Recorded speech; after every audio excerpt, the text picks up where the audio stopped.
नमस्कार दोस्तों, मैं अंकुर उपाध्याय स्वागत करता हूं आप सभी का आपके अपने YouTube channel share market analysis में।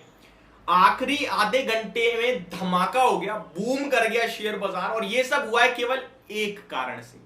केवल एक रीजन है इन सबके पीछे। मैं आप सभी के साथ वो भी रीजन भी शेयर करूंगा। पहले जरा अपडेट ले लीजिए। निफ्टी 126 पॉइंट की तूफानी तेजी, बैंक निफ्टी 480 पॉइंट की भयंकर रैली आप कह सकते हो, और सेंसेक्स में 450 पॉइंट्स की शानदार तेजी। बैंक निफ्टी 1% से ज्यादा भागा है, निफ्टी 0.68% भागा है और सेंसेक्स 0.71% भागा है। अब जो निफ्टी का चार्ट है, जो बैंक निफ्टी का चार्ट है, ये पूरा का पूरा आपको मिलेगा एक शेयर में, और उसी शेयर की वजह से ये सब भागा है। और ये शेयर आप अच्छे से जानते हो क्योंकि इसके बारे में आज चर्चा इतनी ज्यादा हुई है। मैंने भी अपनी 3:30 बजे वाली वीडियो जो बाजार पे डालता था वो बाजार पे न डाल के उसी स्टॉक पे डाली। स्टॉक का नाम है HDFC बैंक। देखिए, इनके मर्जर की ऑलमोस्ट कंप्लीशन की चीजें सामने आ गई हैं। 13 जुलाई से इनफैक्ट आपके लिए HDFC लिमिटेड का शेयर मार्केट से हट जाएगा, खत्म। ठीक है, वो मर्ज हो चुका है ऑलरेडी, पूरी डिटेल्स आ चुकी हैं। और 30 जून को फाइनली आपके पास और भी जो भी बोर्ड मीटिंग में एक्स्ट्रा चीजें आएंगी वो आपके साथ जैसे आएंगी मैं शेयर करूंगा ही करूंगा। बट 30 जून को बोर्ड मीटिंग है, 1 जून से आपके लिए विलय हो गया है। सेकेंडली 13 जून से आपके लिए HDFC बैंक का शेयर ट्रेड करता हुआ नहीं दिखेगा, केवल और केवल HDFC बैंक का शेयर रहेगा।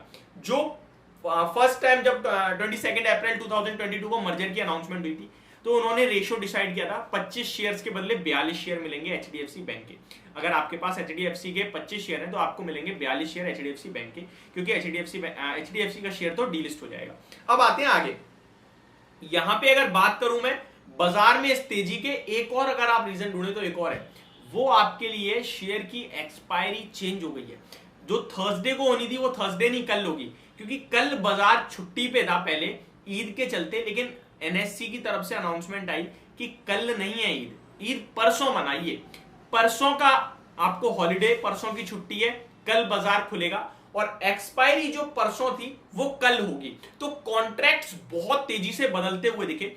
जितने भी लोगों ने अपनी कॉल बेची थी उनकी वैल्यू तुरंत प्रॉफिट में आ गई। उन्होंने बुक करा तो बाजार का ऊपर के लिए जो वो रेजिस्टेंस था वो रेजिस्टेंस हट गया। मान के चलिए फॉर एन एग्जांपल आपने 18,000 की 19,000 की कॉल या 18,900 की कॉल बेची हुई है, एक साथ उसकी वैल्यू तुरंत जीरो हो रही है, तो आपको तो तुरंत मुनाफा बन गया, आप तो तुरंत बेच दोगे, कल तक का वेट क्यों करोगे? क्योंकि एक दिन का जो थीटा होता है, theta is same to same time है ना, तो टाइम आपका कम हुआ तो थीटा तुरंत गिरा, तो तुरंत उसकी वैल्यू खत्म हुई, तो वो तुरंत लोगों ने प्रॉफिट बुक करा, तो ऊपर के लिए जगह छोड़ दी। प्लस जब HDFC की खबर आई मर्जर की तो दोनों शेयर रॉकेट की तरफ भागे।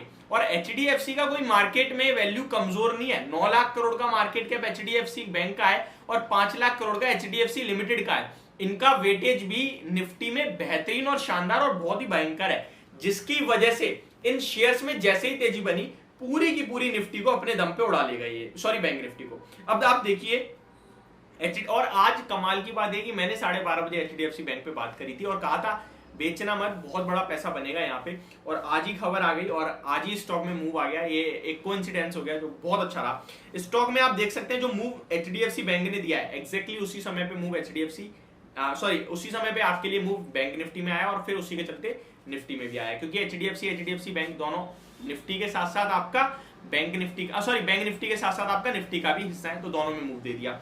अब एक और बड़ी चीज मेरे सामने आई है, एक कमेंट था वो बहुत प्यारा और बहुत इंटरेस्टिंग है। इससे पता चलता है लोग कितने ज्यादा मार्केट को लेकर मतलब अलर्ट रहते हैं। लोगों ने पूरी तरीके से पढ़ाई स्टडी करी है और समझ में आ रहा है बाजार। सीधे सवाल यह है कि भाई अगर HDFC और HDFC बैंक एक होंगे तो HDFC बैंक का कम हो गया निफ्टी में, 50 में से 49 शेयर रह गए, तो वो एक शेयर कौन सा आएगा? तो वैसे तो मैंने कमेंट बॉक्स में रिप्लाई दे दिया है, बट यहां मैं आपको बता दूं वो एक शेयर हो सकता है LTI Mindtree आएगा। ये कब आएगा? देखिए 30 जून को आपके लिए फुल्ली फाइनली अपडेटेड आ जाएगी। अपडेट जैसे ही आएगी HDFC की तरफ से वैसे ही आपके लिए एक मीटिंग होगी जहां पे ये डिसाइड किया जाएगा कि कौन सा स्टॉक इंडेक्स में डालना चाहिए, जिसकी उम्मीद सबसे ज्यादा LTI Mindtree की है। और इसी के दम पर आज LTI Mindtree में भी उसी समय पे एक बड़ा एक्शन देखने को मिला है। अब LTI Mindtree अगर इंक्लूड होता है निफ्टी में तो इससे LTI Mindtree को भी काफी बड़ा मुनाफा होगा, लगभग 1200 से 1500 करोड़ के फंड आ सकते हैं एलटीआई माइंट्री में, क्योंकि जितने भी लोग ईटीएफ खरीदते हैं वो डायरेक्टली पैसा उनके पास जाएगा। तो ये एक और बड़ी अपडेट है। और एलटीआई माइंट्री भी छोटी कंपनी नहीं रही है, उनका भी मर्जर जब से हुआ है तब से वो भी 4-5 लाख करोड़ का मार्केट कैप हो चुके हैं। तो ये एक अपडेटेड वीडियो थी, पूरी की पूरी तेजी इस वजह से थी। और अब कल एक्सपायरी हो जाएगी तो फ्राइडे से आपके लिए फ्रेश मूव आएगा।